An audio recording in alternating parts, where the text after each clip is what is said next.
Hi friends, ఈరోజు మీ అందరికీ ఒక కథ చెబుతాను. ఆ కథ ఏమిటంటే, ఒక అందమైన పల్లెటూరు. ఆ పల్లెటూరులో నివసించే ఒక పూజారి. ఆ పూజారితో పాటు ఆ ఊరిలో 3 దేవాలయాలు ఉన్నాయి. ఆ దేవాలయాల ముందు ఒక కొలను అనేది ఉంటుంది. ఆ కొలను యొక్క ప్రత్యేకత ఏమిటంటే, ఆ కొలంలో ఎవరైనా స్నానం చేసి బయటకు వచ్చి ఏ వస్తువును తాకినా అది డబుల్ అవుతుంది. అది దాని యొక్క ప్రత్యేకత. ఆ పూజారి ఒకరోజు కొన్ని పూలు తీసుకొని ఆ 3 దేవాలయాలు ఉన్న ప్లేస్కి వస్తాడు. వచ్చిన తర్వాత ముందుగా తన దగ్గర ఉన్న పూలతో ఫస్ట్ దేవాలయంలోకి వెళ్ళి తన పూలలోంచి కొన్ని పూలు ఆ దేవుడికి పెట్టి పూజ చేసుకుంటాడు. పూజ అయిపోయిన వెంటనే తన దగ్గర ఉన్న మిగిలిన పూలను తీసుకొని బయటికి వచ్చి తన దగ్గర ఉన్న పూలను పక్కన పెట్టి కొలంలోకి దిగి స్నానం చేస్తాడు. స్నానం చేసిన తర్వాత బయటికి వచ్చి ఆ పూలను తాగుతాడు. ఆ పూలు అప్పుడు డబుల్ అవుతాయి. డబుల్ అయిన ఆ పూలను తీసుకొని పూజారి మళ్ళీ రెండవ గుడిలోకి వెళతాడు. రెండవ గుడిలోకి వెళ్ళిన పూజారి తన దగ్గర ఉన్న పూలలోంచి కొన్ని పూలు తీసి అక్కడున్న దేవుడికి పెట్టి మళ్ళీ పూజ చేస్తాడు.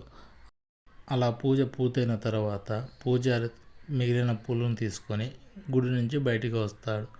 గుడి నుంచి బయటికి వచ్చిన పూజారి తన దగ్గర ఉన్న పూలను పక్కన పెట్టి పక్కన ఉన్న కొలంలో దిగి మళ్ళీ స్నానం చేస్తాడు. స్నానం అయిన పూజారి కొలం నుంచి బయటికి వచ్చి పక్కన ఉన్న పూలని మళ్ళీ తాకుతాడు.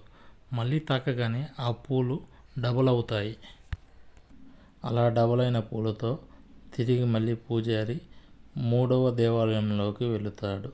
3వ దేవాలయంలోకి వెళ్ళిన పూజారి తన దగ్గర ఉన్న పూలు మొత్తం పెట్టేసి పూజ చేస్తాడు.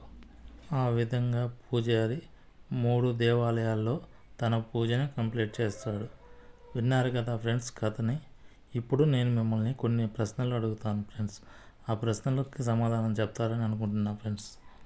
ప్రశ్నలు అడిగే ముందు ఇంకా మన ఛానల్ని ఎవరైనా సబ్స్క్రైబ్ చేయకుండా ఉండేవాళ్ళు ఉంటే please subscribe my channel friends. Friends కథ ఎలా ఉంది? మీ అందరికీ కథ నచ్చిందా ఫ్రెండ్స్? ఇప్పుడు కథలో కొన్ని ప్రశ్నలు అడుగుతాను. కథ అయిపోయింది, ప్రశ్నలు ఏందంటున్నారా? ప్రతి కథలో కొన్ని ప్రశ్నలు ఉంటాయి. అలాగే ఈ కథలో కూడా కొన్ని ప్రశ్నలు ఉన్నాయి. ముందుగా మొదటి ప్రశ్న, పూజారి వస్తా వస్తా ఎన్ని పూలు తీసుకొచ్చాడు? తరువాత రెండవ ప్రశ్న, పూజారి మొదటి దేవాలయంలో ఎన్ని పూలు పెట్టాడు? చివరిగా మూడవ ప్రశ్న, పూజారి 2 సార్లు కొలంలో మునిగాడు కదా, ఎన్ని పూలు రెట్టింపయ్యాయి? ఇప్పుడు ప్రశ్నలు అయిపోయాయి కదా. ఇప్పుడు మీ అందరికీ కొన్ని రూల్స్ చెప్తాను. అవి ఏమిటంటే, ఫస్ట్ దేవాలయంలో ఎన్ని పూలు అయితే పెడతాడో సెకండ్ థర్డ్లో కూడా అన్నీ పూలు పెట్టాలి. ఇది రూల్ నెంబర్ 1.